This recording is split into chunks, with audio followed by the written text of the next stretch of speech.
Et avec nous sur ce plateau, l'économiste Philippe Chalmin. Bonsoir. Bonsoir. Alors, ce rapport contredit les conclusions du rapport Cyclope, dont vous êtes l'un des auteurs.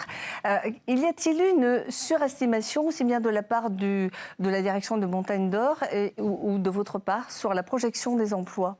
Non. En fait, il faut savoir que les économistes ont des hypothèses souvent assez différentes sur les emplois induits par des emplois miniers. Grossièrement, ça peut aller de un facteur 2 à un facteur 20.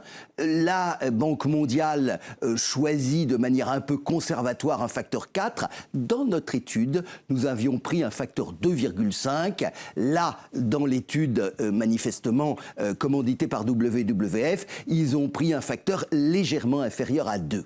Donc, grossièrement, la vraie question, c'est pour l'étude commanditée donc par WWF, on est sur la base à peu près de 2000 emplois. Nous étions plutôt proches de 3000 emplois. On n'avait pas totalement adhéré à l'optimisme de Montagne d'Or. Il faut se rendre compte que dans bien des cas, nous faisons aussi face à des emplois dans l'économie informelle qui sont toujours difficiles à mesurer. En tout cas, ces emplois incertains ont été dénoncés d'ailleurs dernièrement lors du débat national par Emmanuel Macron. Il parlait de création d'emplois incertaines et il précisait aussi que ce projet ne répondait pas aux standards environnementaux. En clair, il faut revoir la copie, aussi bien au niveau environnemental qu'au niveau économique. Est-ce que l'on peut améliorer justement cette copie ? Sur le côté environnemental, ça a été déjà anticipé, puisqu'il y a eu un premier résultat du débat public.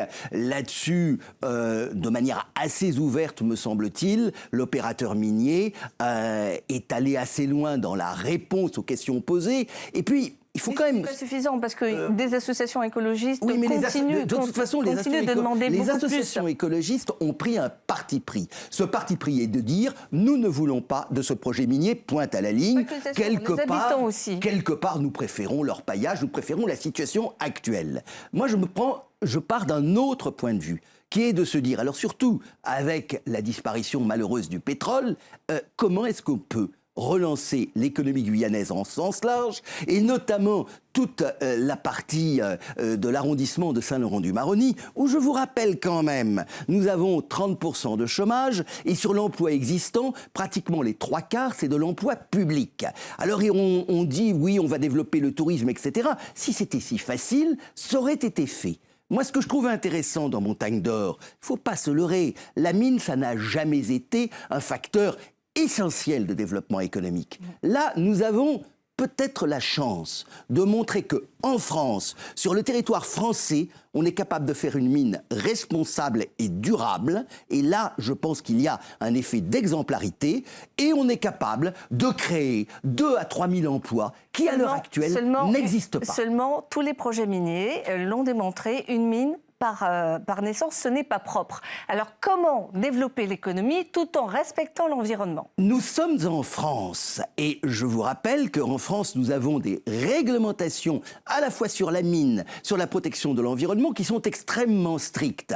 Je pense qu'au contraire, on peut faire de Montagne d'Or presque une sorte de vitrine de ce que peut être une mine responsable et durable. C'est en tout cas le challenge. Mais l'argument de WWF est de dire on ne touche à rien, on laisse une nature. Alors, ça n'est pas une nature première puisqu'elle est déjà, de toute manière, largement massacrée par l'orpaillage clandestin existant aujourd'hui. Donc, quelque part, je pense que Montagne d'Or, c'est plutôt un progrès. Et il faut savoir aussi écouter les élus locaux qui se sont largement prononcés pour. Pas vraiment, parce qu'il y a des députés comme Gabriel Serville qui sont contre. Écoutez, il y a une chose qui s'appelle le suffrage universel.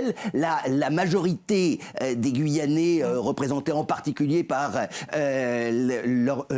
l'organisme territorial, est plutôt favorable. Merci beaucoup Philippe Chalmin. En tout cas, c'est un dossier qui passionne et le gouvernement tranchera d'ici la fin de ce semestre de cette année. Merci beaucoup. Nous restons en Guyane où une fusée Soyouz a été lancée hier soir. Elle a mis sur orbite